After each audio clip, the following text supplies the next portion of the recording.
Bonjour les enfants, Bonjour. j'espère que vous avez passé un joyeux Noël. Eh bien, moi je vais vous raconter une histoire, vous savez avec qui? Avec Élodie. Et après, je vous raconterai un conte de Noël quand même. On y va? On y va. Moi plus fort que toi.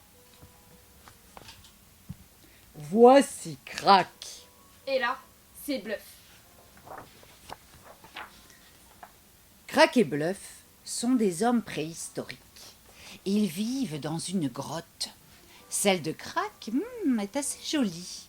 Mais chez Bluff, il y a plus de place. Ma grotte plus grande que ta grotte, lance Bluff. Moi, plus fort que toi. Non, Crac est agacé. pas Justin. Regarde, moi avoir grotte avec eau, moi mieux que toi. Bluff frotte deux bâtons l'un contre l'autre. Et là, du feu. Oh! Hé, hé là, toi, homme des cavernes assis par terre comme une bête. Moi avoir chaise, moi mieux. Oh, chaise. Pouf, moi avoir lit. Moi plus mieux. Moi aussi avoir lit et mur, et moi avoir maison. Pouah, moi avoir château. Moi être monseigneur Bluff. Moi avoir plus grand château, moi avoir château et tour, moi roi, Crac, et toi à genoux, et tout de suite. Gna gna gna gna gna gna. Ronchonne Bluff. Moi avoir cheval, se vante Bluff. Moi galoper très vite. Moi avoir cheval et carrosse, dit Crac. Oh, carrosse démodé et nul. Moi avoir train. Toi aussi avoir train. Non, ce père Crac. Parce que moi avoir voiture. Moi vroom vroom vroom vroom. Bluff est furieux. Il tape du pied. Moi avoir immeuble qui brille, dit Crac. Moi avoir gratte-ciel, moi très très haut. Moi avoir gros navire, se défend Bluff. Moi avoir radio. Moi avoir radio. Ouais, désolé, mais pas entendre, moi téléphone, hein, dit Crac. Et moi avoir avion. Crie Bluff. Ouais, moi avoir fusée, dit Crac, et ordinateur, et télévision même. Et les voilà qui continuent à empiler des trucs, oubliant tout de leur chère vieille grotte. Des satellites, des statues, des sous-marins, des avions supersoniques, jusqu'au jour où... moi, avoir paille en plaqué argent, en le déposant au sommet de son énorme pile de trucs.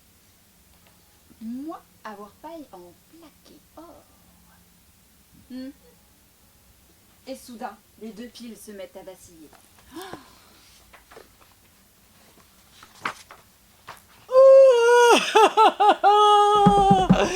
Crac, pile à toi s'effondrer. Oh non. Pile à toi s'écrouler.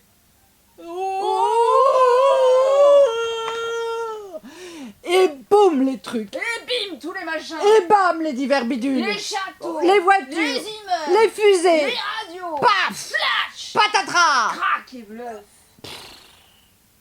Aïe. Aïe.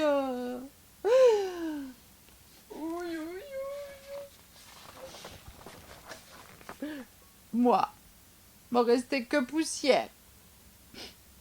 Moi, bien mieux dans ma grotte. Moi pareil. Tout est de ta faute. Ah non. Tout être. Mais il s'arrête net. Ouais. Et voilà, Crac et Bluff sont enfin heureux. assis ensemble sur leur petit rocher. Fin. Le sapin de Monsieur Jacobi.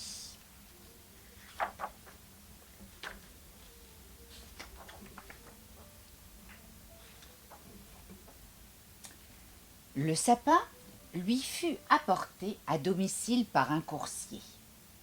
Un arbre aussi grand, aux branchages aussi drus, Monsieur Jacobi n'en avait jamais vu.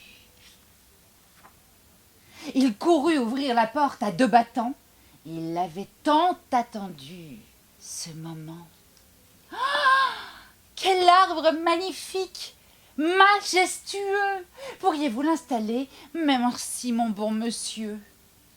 Cette année, nous le dresserons devant les fenêtres du salon. Mais à peine le sapin mis en place, Monsieur Jacobi fit la grimace. Le sommet atteignit le plafond déjà haut. Oh, grand Dieu, dit-il, il faut en couper un morceau. On demande au majordome de l'étêter, bien que ce gaspillage eût l'air de l'embêter. Dépêchez-vous, Justin, dit Monsieur Jacobi. Je veux dès aujourd'hui décorer mon sapin.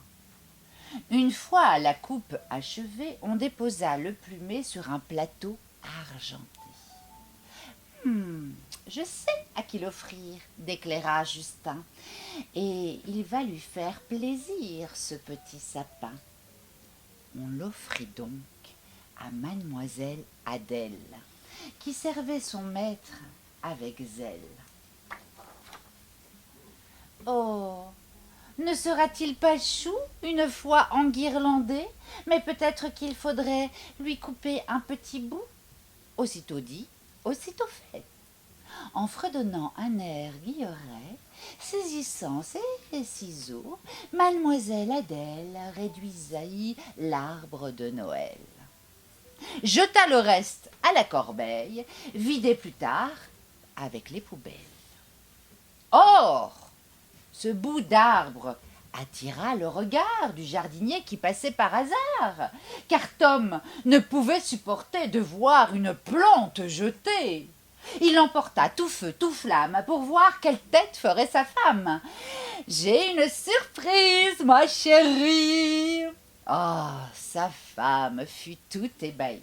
« Mais c'est tellement petit chez nous qu'on ne pourra pas garder tout. » Et avant que Tom de dire ouf ait eu le temps, du sapin, elle coupa la tête et le jeta par la fenêtre en 2 temps et 3 mouvements. Passait par là l'ours Barnabé. Quoi? Qui, à quelques poils près, la prenait sur son nez. Quelle idée, hein? De jeter un sapin quand on sait que Noël, c'est demain.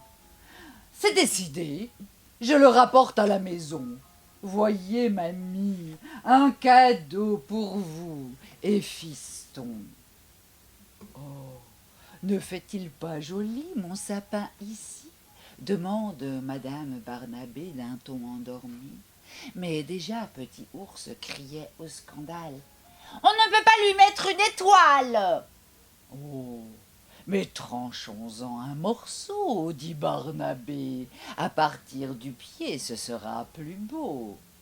Mais maman ours secoua la tête et coupa celle de l'arbre de fée. Il est superbe, dit l'ours, sautant en l'air. C'est une excellente idée, ma chère. Ornons-le de clochettes, de fruits étranges, de guirlandes, de pop-corn et de cheveux d'ange. Décorez-le comme vous voudrez, très cher. Moi, pour le dîner, j'ai beaucoup à faire. De ce petit bout d'arbre, nous n'avons plus besoin. Je vais le déposer devant la porte, non loin. Cette même nuit, un peu plus tard, surgit soudain Maître Renard. Il vit le petit bout, se frotta le menton, ouvrit sa besace et glissa le regaton. Puis il détala vers son repère et d'un bond sauta de la barrière. Ce cadeau était une affaire. Oh, c'est mieux qu'un pudding, pruneau et noix, dit madame sans cacher sa joie. Hélas, la famille découvrit bientôt que ce beau cadeau était un peu haut. Oh, ne vous faites donc pas de soucis, je vais régler ça, mes petits. Puis, Benjamin Lapin le découvrit devant le repère de maître Renard. Sans hésiter, il s'en empara. Pour ma famille, le Père Noël ici l'a mis. Il rameta tout son terrier. Venez voir ce que j'ai trouvé. Et tous les petits lapins, une carotte à la main, pour l'arrivée du sapin, dansèrent et festoyèrent. Monsieur Lapin, qui savait y faire, fit un socle au petit conifère. Il sera du plus bel effet sur notre petite cheminée. Au milieu, il fut déposé, et les enfants de s'écrier « Calamité! Il est penché !» « Il est trop grand, mes petits lapins, dit dame Simone, le tranchoir à la main.